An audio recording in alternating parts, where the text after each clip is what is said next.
When you think of the Sahara Desert, what comes to mind? Endless sand dunes, scorching sun, and a vast, empty landscape.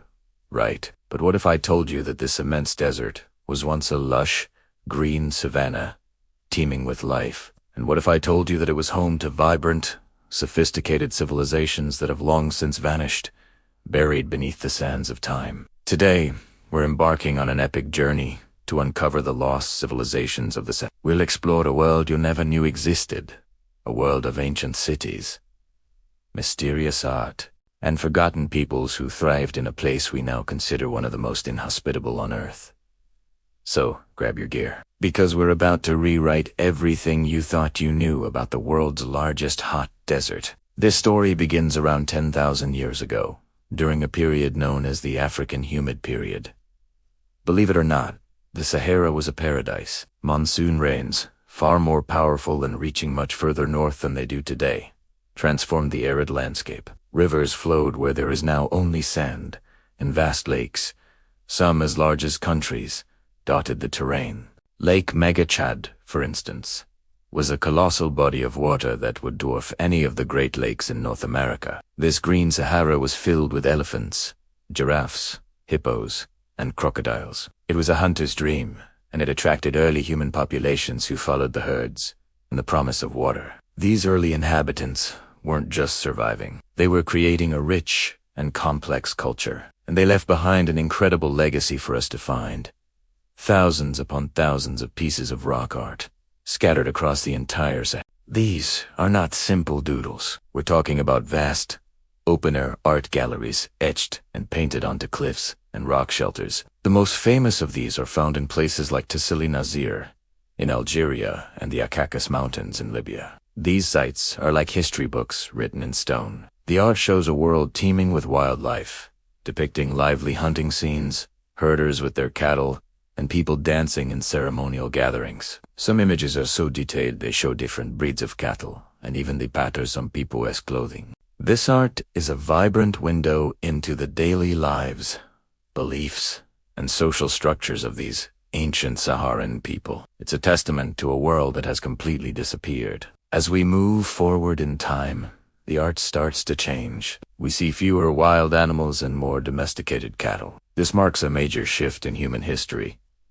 The transition from hunting and gathering to pastoralism. The people of the Green Sahara were some of the world's earliest cattle herders. Owning cattle became a sign of wealth and status, a concept that is still central to many African cultures today. The rock art beautifully documents this pastoral revolution. We see intricate scenes of herders tending to their beloved animals, milking them, and leading them to pasture. These weren't just random people with cows. They were a sophisticated society with a deep connection to their livestock and the land. They had mastered their environment, and for thousands of years, they prospered. But then, around 5,500 years ago, the climate began to change. The powerful monsoons that had nourished the Sahara started to weaken and retreat south. The rivers dried up, the Great Lakes evaporated, and the lush savanna began its slow, inexorable march toward becoming the desert we know today. This process, called desertification,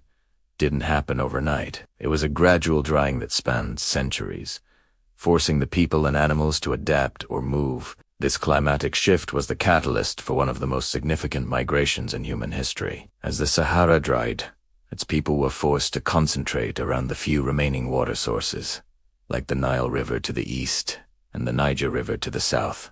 Think about that for a moment. This massive environmental crisis pushed thousands of people, with all their knowledge, culture, and traditions, towards the Nile Valley. Many scholars now believe that these skilled Saharan pastoralists were a crucial ingredient in the rise of one of the greatest civilizations of all time, ancient Egypt. They brought with them their cattle-herding expertise, their artistic traditions, and likely their complex social and religious ideas. The timeline fits perfectly. Just as the Sahara was becoming uninhabitable, dynastic Egypt was beginning to flourish. It's possible that the very foundations of pharaonic civilization were built, in part, by refugees from the dying Green Sahara.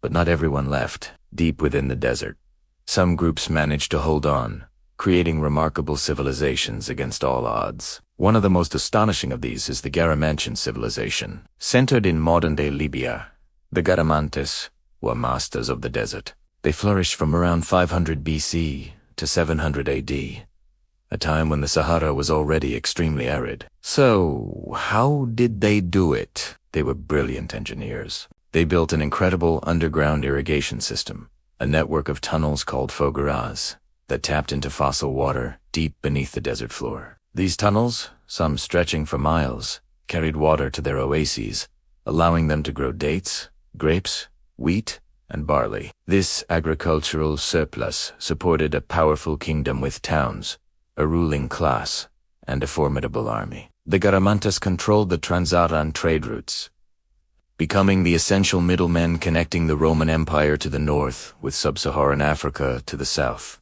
Caravans laden with ivory, exotic animals, gold, and enslaved people passed through their territory, making them incredibly wealthy and powerful. The Romans both traded with and fought against them. The capital city, Garama, was a bustling urban center with stone buildings and a population of several thousand. For over 1,000 years, the Garamantes didn't just survive in the Sahara, they dominated it.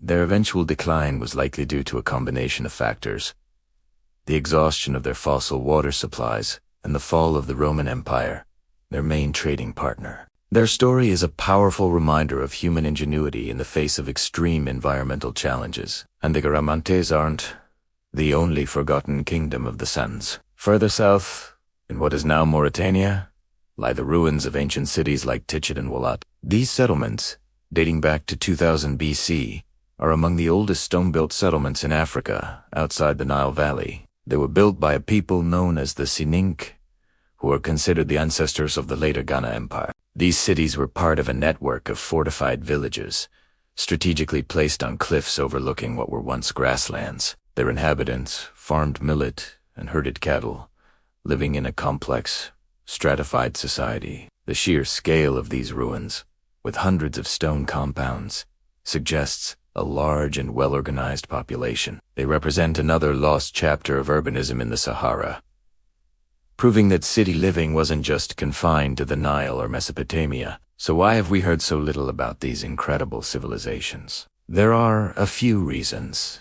First, the harsh desert environment makes archaeological work extremely difficult and expensive. Many sites are buried under meters of sand, accessible only to those with the resources and expertise to find them. Second, for a long time, historical focus was very Eurocentric, often overlooking or downplaying the achievements of African civilizations. The narrative of Africa as a continent without history is a damaging myth that is only now being thoroughly dismantled. The stories of the Garamantes and the builders of Tichet challenge these old prejudices, revealing a deep and complex history written across the Saharan landscape.